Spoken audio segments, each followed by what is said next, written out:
Thank you all for tuning into Big Mama Story Time. Story Time! Don't forget to like, subscribe, comment to my page. Here we go. Hi guys, thank you all for tuning into Big Mama Story Time on today. Today I will be starting on a series for Captain Underpants and the Attack of the Talking Toilets. This is the second epic novel of by Dave Pilkey. Okay, guys, this will be in sections. I may not be able to do it all in one book, but I will try to have them out back to back. So they'll be out back to back, hopefully. Well, not back to back, close to each other, guys. All right, let's get into this. Let's start with our first page. Okay.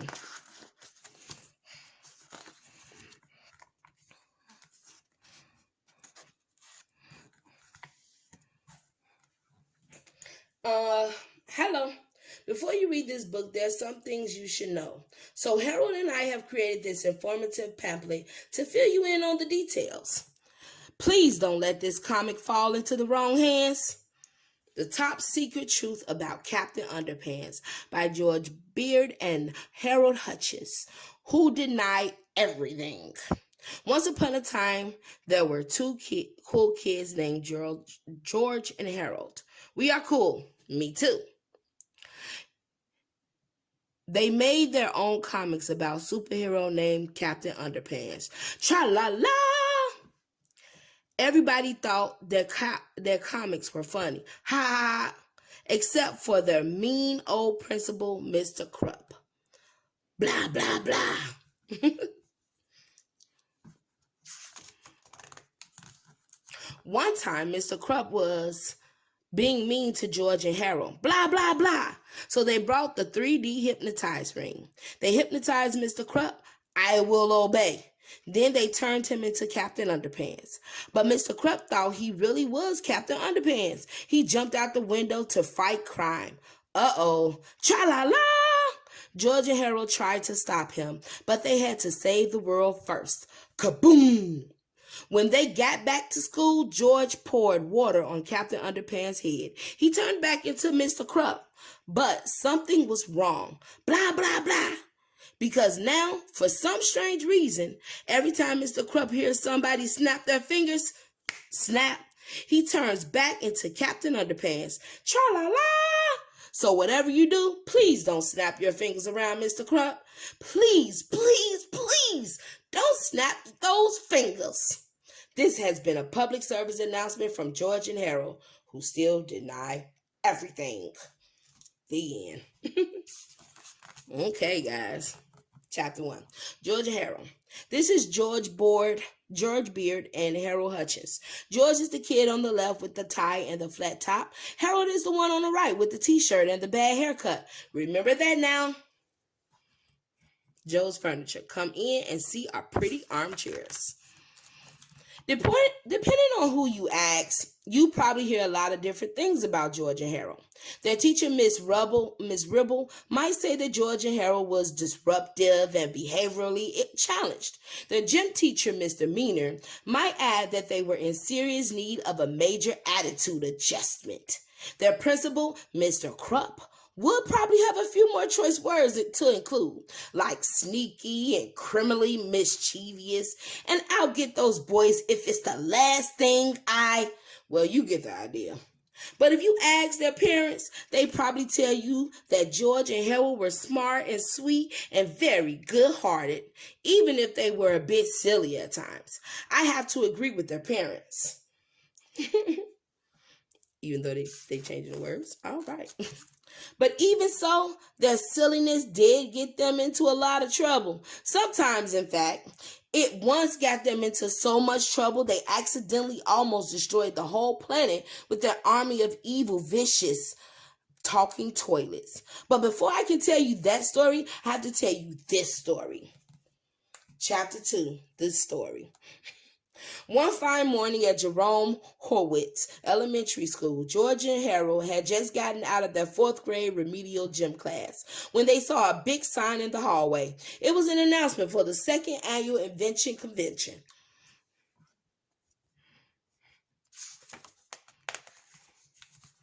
George and Harold had fond memories of last year's invention convention.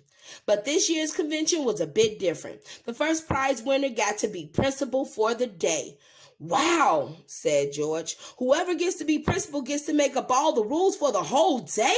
And everybody in the school has to follow these rules? We have got to win first prize this year, exclaimed Harold. Just then, George and Harold's principal, Mr. Krupp, showed up. Aha! He shouted. I'll bet you two are up to no good.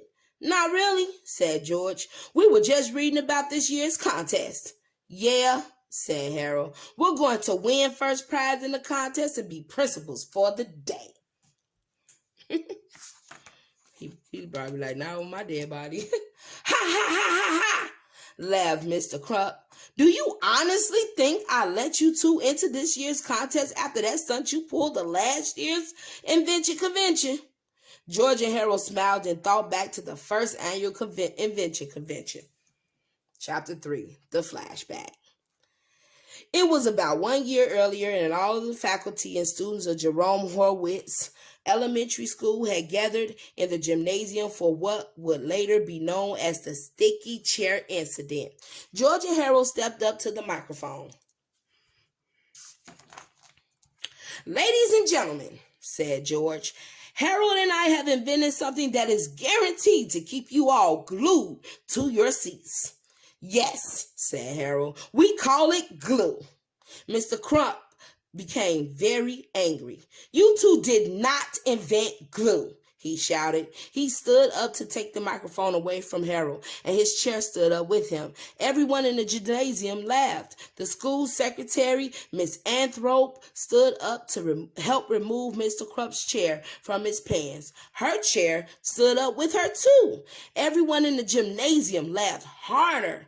The other teachers stood up, and you guessed it, they were stuck to their chairs as well. Everyone in the audience howled with laughter. One kid stood up to go to the bathroom, and his chair came up with him also. The audience stopped laughing so hard, they all quickly checked their chairs, and suddenly the laughter stopped completely. Everyone in the whole school was glued to their seats. Oh, wow. You see, while it was true that George and Harold had not invented glue, they had invented a new kind of glue. By simply mixing rubber cement with concentrated orange juice mix, they had created a quick, dry, body heat activated glue. Then they applied this special glue to every seat in the gymnasium except theirs. Early that morning, everybody in the gymnasium was glaring at George and Harold and seething with anger. I've got a good idea, said George. What? Said Harold. Run! Cried George. I know, right? Y'all put cement in... Oh, that sounds a lot in his own. Okay. George and Harold were grinning from ear to ear, remembering their silly invention and the chaos that followed. That was hilarious, laughed Harold. Yeah, chuckled George. It'll be hard to top that this year. Well, you won't get a chance this year, said Mr. Krupp. He took out a magnifying glass and held it up to the fine print on the sign. This contest is open to all students in the 3rd and 4th grades, except George Beard and Harold Hutchins. He got to put that in there so they won't even go, y'all. So they won't even be on the convention. You mean we can't enter the contest? Asked Harold. It's worse than that, laughed Mr. Krupp. You boys can't even attend this year's convention. I'm putting you two in study hall that whole day. Mr. Krupp turned and walked away, laughing victoriously. Rats, said Harold. What are we going to do now? Well, said George, you know the old saying, if you can't join them, beat them. The invention. All right. Early that evening, George and Harold sneaked back to school with their supplies. They crept into the gymnasium and peeked around. I think somebody's still in here, whispered Harold. Oh, it's just Melvin Sneedley, said George. Melvin was the school brainiac. He was busy putting some last-minute touches on his new invention for the contest. "We should wait here until he leaves," whispered Harold. "No way," said George. "He could be here all night. Let's just go over and talk to him." When Melvin saw George and Harold approaching, he was not happy. "Oh, no," he said. "I'll bet you guys are here to mess with everybody's inventions." "Nice guess," said George. "Listen, we promise not to mess with your invention if you promise not to tell anybody that you saw us here tonight." Melvin looked lovingly at his invention and reluctantly agreed. "I promise," he said. "Great," said George. "Say, what is that invention of yours anyway? It just looks like a photocopy machine." "Well, it used to be a photocopy machine," said Melvin, "but I've made some major adjustments to it. Now it is an invention that will revolutionize the world. I call it the Patsy 2000. "It'll revolutionize the world, and you call it Patsy?" asked Harold. "Yes," said Melvin. "Patsy is an acronym for photoatomic transomogobulating yectophantripulantonic zaziptomizer." "I'm sorry I asked," said Harold. "I'm sorry you asked too, Harold. 'Cause what?"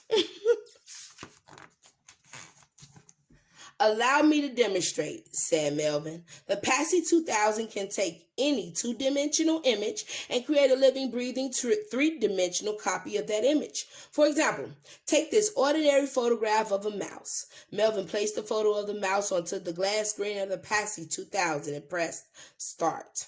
The lights in the gymnasium dimmed as all the power in the entire school seemed to get sucked into the Patsy 2000. Soon the machine began to vibrate and hum loudly, and tiny bolts of static electricity snapped out from underneath. "I hope that thing doesn't explode," said Harold. "Oh, this is nothing," said Melvin. "You should have seen how the Patsy 2000 reacted when I copied a poodle."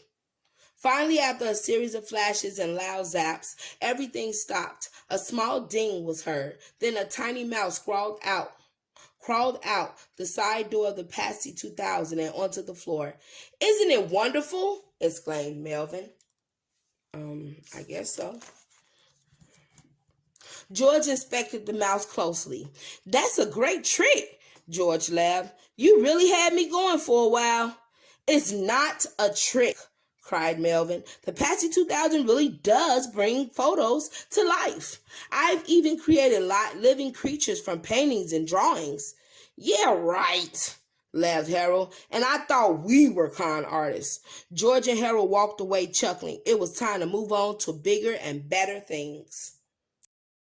Bigger and better things. George and Harold went to the other end of the gymnasium, opened their backpacks, and began to work. George busied himself by turning all the spray nozzles on the automatic dog washer around, while Harold filled up the soap tank with India ink. Then they moved on to the volcano detector. "Will you please pass me the big bag of butterscotch pudding and a Phillips head screwdriver?" asked Harold. "Sure," said George, as he carefully inserted eggs into the electric ping pong ball server. The invention convention. The following day started out sunny and cheerful. The students and faculty filed into the gymnasium and checked the seats very carefully before sitting down. "Greetings," said Mr. Krupp, who was standing up at the microphone. "You don't need to worry about sticky seats today," he said. "I've taken measures to ensure that this invention convention won't be a disaster like last year's." Bet you they happy about that. Everyone settled in as Madison Massini, a third grader, stepped on stage to demonstrate her automatic dog washer. "First," said Madison, "you put your dog in the tub. Then you press this button." Madison pressed the start button at first, nothing happened. Then suddenly a spurt of inky black water sprayed up and out over the crowd. Everyone except the dog got soaked as Madison tried desperately to turn off the sprayers. "I can't stop it," she cried. Someone turned all the nozzles around. Now, who could have done that? Asked Mr. Krupp. Like I already know. Next up was Donnie Schumeyer with his electric ping pong ball server. He turned the machine on and immediately it began hurling extra large grade A eggs into the crowd. Foop, foop, foop, foop, foop went the machine. Splat, splat, splat, splat went the eggs. I can't turn the machine off, cried Donnie. Somebody jammed the paperclip into the controller. Now who could have done that? Asked Miss Ribble. Freddie Moore's volcano detector was also a big flop. When Freddie connected the circuits to the 9-volt battery, a large spring, which had been crammed into the center of the miniature volcano, launched a giant plastic bag of butterscotch pudding high into the crowd. It landed somewhere between the third and fourth rows. Splat! Hey! Whined Freddie. Somebody put pudding in my volcano. Now who could have done that? Asked Mr. Meaner. Now y'all know who it is. Y'all should just let them join. The rest of the day went on much the same way, with people shouting everything from, hey, who put oatmeal in my solar power leaf blower, to, hey, who let all the mice out of my treadmill done buggy. It wasn't long before everyone fled the gymnasium and the second annual invention convention had to be called off. How could this have happened? Cried Mr. Krupp as he wiped chocolate syrup, pencil shavings, and cream of mushroom soup off his face and shirt. George and Harold have been in study hall all day long. I put them there myself. Excuse me, Mr. Crump, said Melvin Sneely. I think I have an answer to your question. Chapter 7. Busted. Crash! Went the door to the study hall room. Mr. Krupp stomped in like a crazy person. George and Harold had never seen him this upset before. You boys are in so much trouble, Mr. Krupp shouted. I'm putting you two on permanent detention for the rest of the school year. Oh, wow.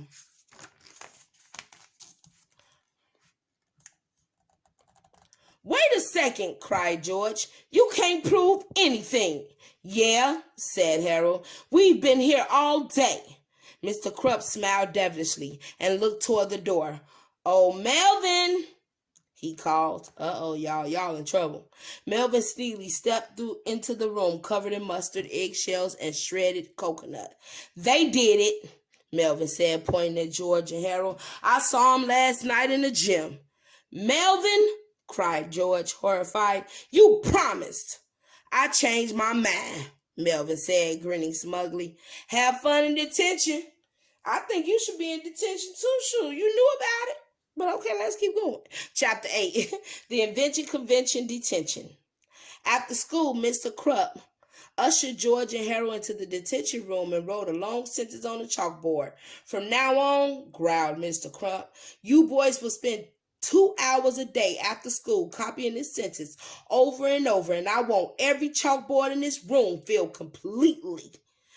On his way out the door, Mr. Krupp turned and said with an evil grin, and if either of you leaves this room for any reason, I'm going to suspend you both.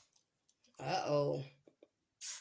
Let me see what it says. I will never do anything which angers my handsome and charming principal, Mr. Krupp, ever again.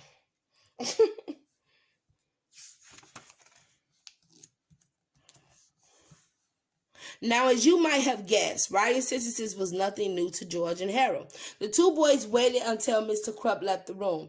Then they each took 4 homemade wooden rods out of their backpacks. The rods had holes in them that George and Harold had drilled in George's dad's wood shop. George screwed the rods together while Harold inserted a piece of chalk into each hole. Then they each took a pole and began copying Mr. Krupp's sentence.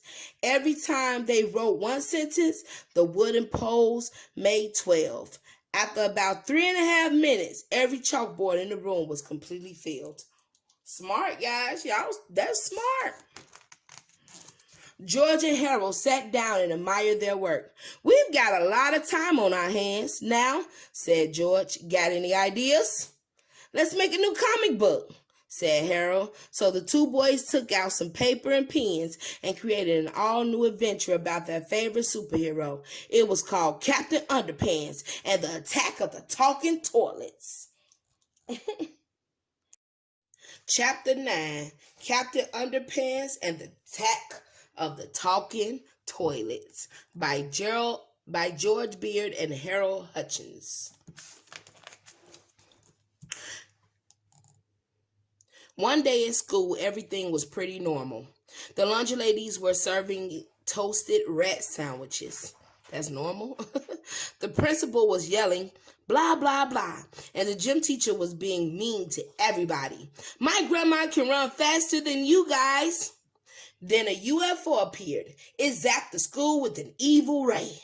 The ray made all the toilets come to life. It made them evil, too. The toilets were hungry. Yum, yum, eat them up. So they ate the gym teacher. "Help! The toilets just scratched somebody's car and ate up the gym teacher." "Lord have mercy. Was it my car?" "This looks like a job for..." Crash! Captain Underpants! Captain Underpants ran to the storage room. "Yum, yum, eat 'em up." He found a bunch of plungers. He put them in the toilet. Their mouths got stuck. Tra-la-la! Hooray for Captain Underpants! Now to stop that evil UFO. Captain Underpants went outside and saw the UFO. It opened up. Click. And out jumped the terrible Turbo Toilet 2000. "I'll flush you." They had a big fight. Captain Underpants was faster than a speeding waistband. Zip. More powerful than boxer shorts. Tra-la-la. Kick. And able to leap tall buildings without getting a wedgie. Captain Underpants snuck up behind the Turbo Toilet 2000 and gave him a wedgie. Wedgie power! Ouchie! Then he hung the TT 2000 on a stop sign and pulled back hard. Scratch! Then he let go. Twang! Kaboom! The spaceship blew up and all the toilets returned to normal. Hooray!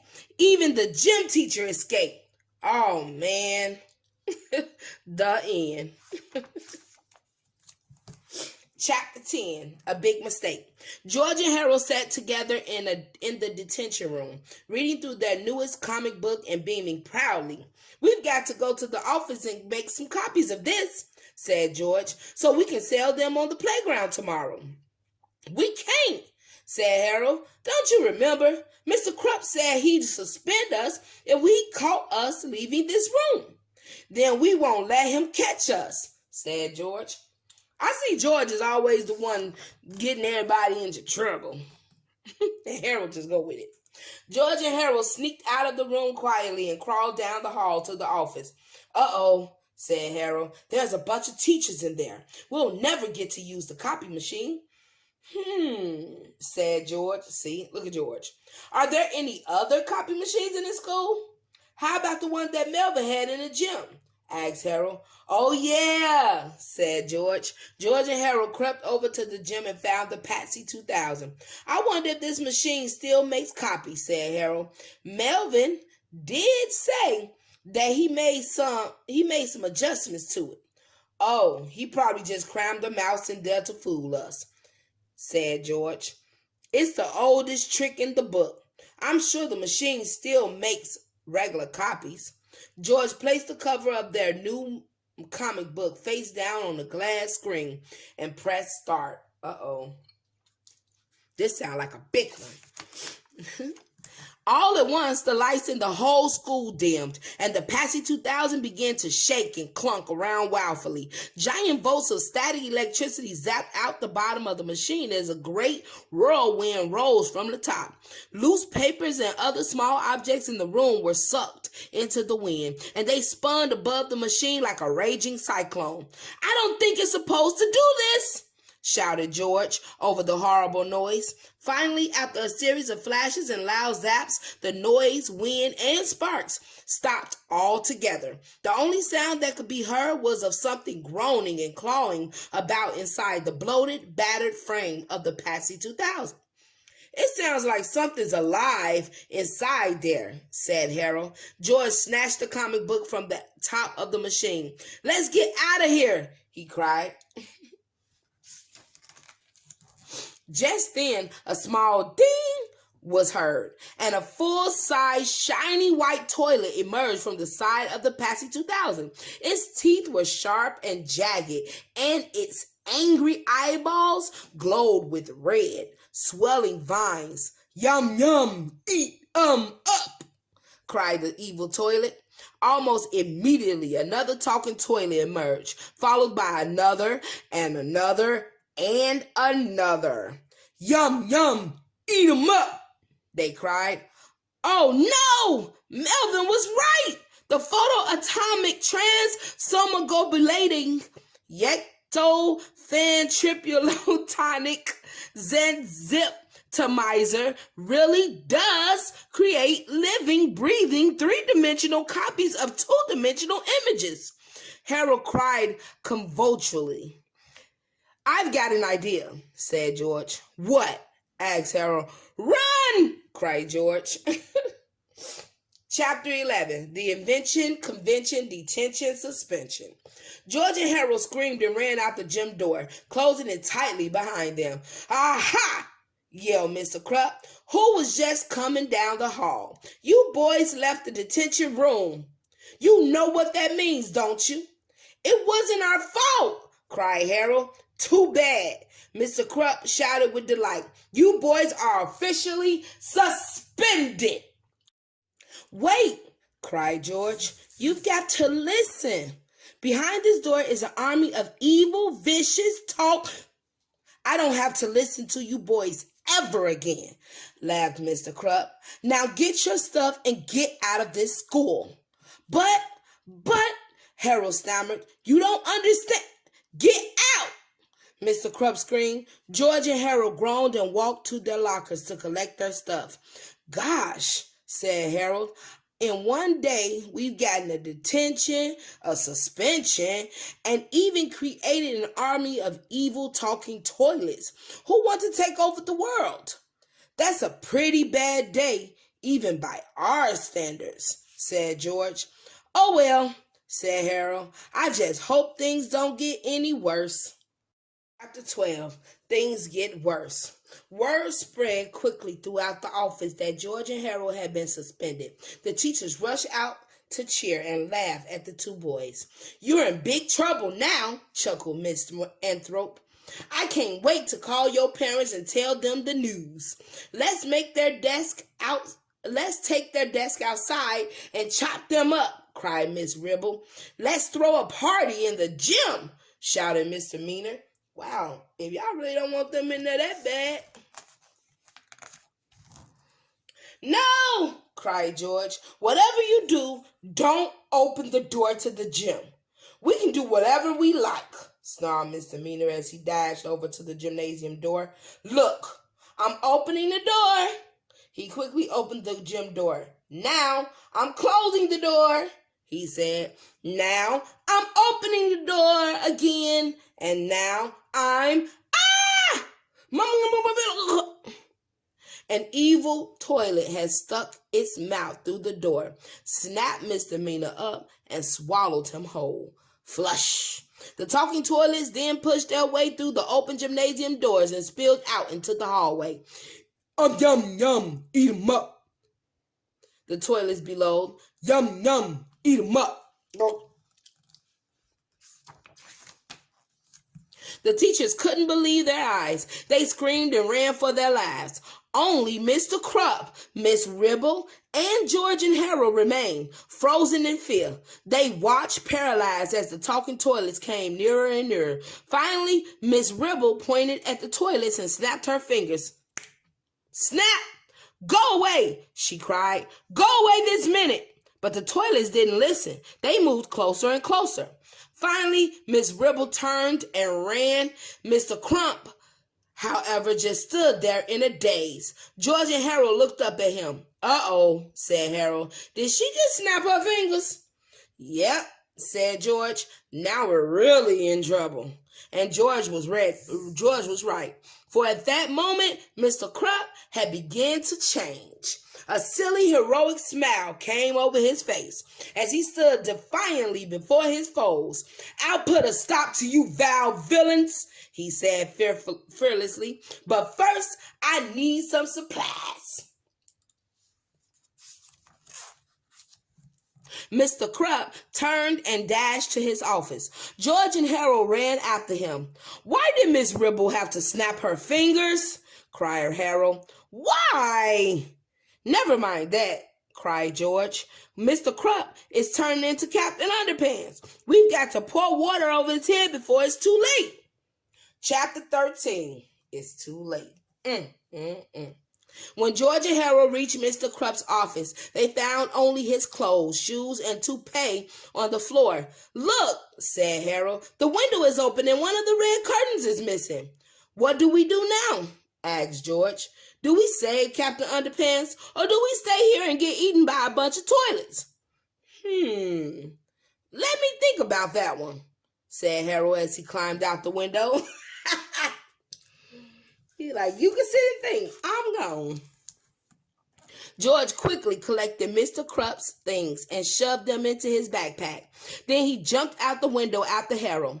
The two boys slid down the flagpole and ran after Captain Underpants. "Where does he think he's going?" asked George. "I have no idea," said Harold. "But we better run fast because I think we're being followed." Captain Underpants dashed through the backyards of some nearby houses and collected pairs of underwear from the clotheslines. "Mommy," said a little boy looking out his window, "a man in a red cape just stole our underwear." And now 2 boys are being chased by a ferocious-looking toilet with sharp, pointy teeth, screaming, "Yum, yum, eat 'em up."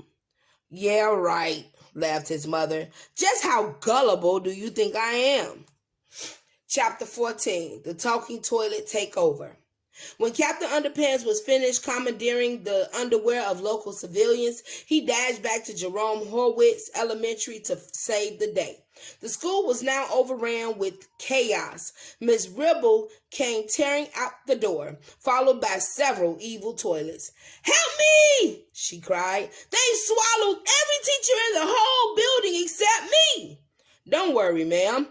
I won't let them eat you up," Captain Underpants said.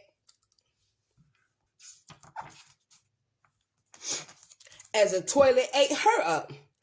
"Oops," said Captain Underpants. Now only George, Harold, and Captain Underpants were left. They stood on the front lawn of the school, completely surrounded by hungry, drooling toilets. "Yum, yum, eat 'em up," the talking toilets chanted. "Yum, yum, eat 'em up. Yum, yum, eat 'em up. Yum, yum, eat 'em up." "We're doomed," cried Harold. "Never underestimate the power of underwear," cried Captain Underpants as he stretched and shot underwear into the waiting mouths of the talking toilets. Unfortunately, the toilets just swallowed the underwear whole. It only seemed to make them hungrier and hungrier. They hungry for undies. "If only we could think of something that would make them really sick," said George. "Yeah," Harold continued, "something so vile and disgusting it will make them all blow their cookies and writhe in agony." Suddenly, George and Harold's face lit up. "Cafeteria food!" they shouted, and faster than a speeding waistband, our 3 heroes dashed into the school. Cream chip beef to the rescue. Chapter 15. George, Harold, and Captain Underpants got inside the school safely and closed the front door behind them. "I think the toilets are all outside," said George. "But not for long," said Harold. Quickly, they ran to the school's kitchen and discovered a cart holding a large vat of something green and sludgy. "Yuck," said George, holding his nose. "What is that stuff?" "I think it's tomorrow's lunch," said Harold. "Perfect," said George. I never thought I'd be glad to see cream chip beef. Together they wheeled the tub of stinky green glop down the hallway and out the side door of the school. Captain Underpants sat on the cart and stretched a pair of underwear over his head like a slingshot. George stood over him, scooped some cafeteria food into the underwear and stretched it back. George wheeled the cart toward the talking toilets. Tra-la-la! Shouted Captain Underpants loudly. The talking toilets turned and saw our 3 heroes. All at once, they shouted, "Yum, yum, eat 'em up!" And the chase was on. Oh, wow. Y'all better run. Get away from them toilets. Harold pulled the cart across the playground as the toilets zipped after them. "Fire one!" cried Captain Underpants. George shot a glob of cream chip beef into the first toilet's mouth. The toilet swallowed it up. Harold kept pulling as George scooped another serving into the underwear and pulled it back. "Fire two!" cried Captain Underpants. Zip went the cafeteria food right into the second toilet's mouth. The whole process repeated itself until every last toilet had swallowed at least 2 servings of cream chip beef. "We're almost out of ammo," Captain Underpants shouted, "and I don't think I can run anymore," said Harold, huffing and puffing. "Don't worry. Look," said George, pointing at the toilets. They had all slowed down and were beginning to groan and wobble around. Their eyes crossed, and they turned an odd shade of green. "Look out!" cried Harold. "I think they're going to hurl." They do look like they fin to. And that's just what they did. George, Harold, and Captain Underpants watched as the toilets upchucked everything they had eaten during the day. The cream chip beef, the underwear, even the teachers all came out without a scratch. When the toilet spun around in small circles and fell to the ground dead, George checked the teachers. "They're alive," he said. "Unconscious, but alive." "Wow," said Harold. "That was easy." "Too easy," said George. "What do you mean?" asked Harold. George pulled their comic book out of his backpack and showed it to Harold. "Remember how the Patsy 2000 turned everything on the front cover of our comic book to life?" he asked. "Yeah, so?" said Harold. "Well," said George, as he pointed to the Turbo Toilet 2000 on the front cover of the comic, "we haven't seen him yet." All right, guys. That is the end of part 1 of Captain Underpants and the Attack of the Talking Toilets. Guys, that is the second epic novel. Guys, I will be putting the next one out. It should be right after this one. So that would be part 2 for the next day, part 2, guys. All right, guys. Thank you all for tuning in to Big Mama Story Time. Please don't forget to like, share, comment, and subscribe to my page if you haven't done so already. All right, guys. Also, guys, do not forget to hit that notification bell so anytime I put new videos up, that you guys know it and get the notification for the videos. All right, guys. Thank you all for tuning in. Bye.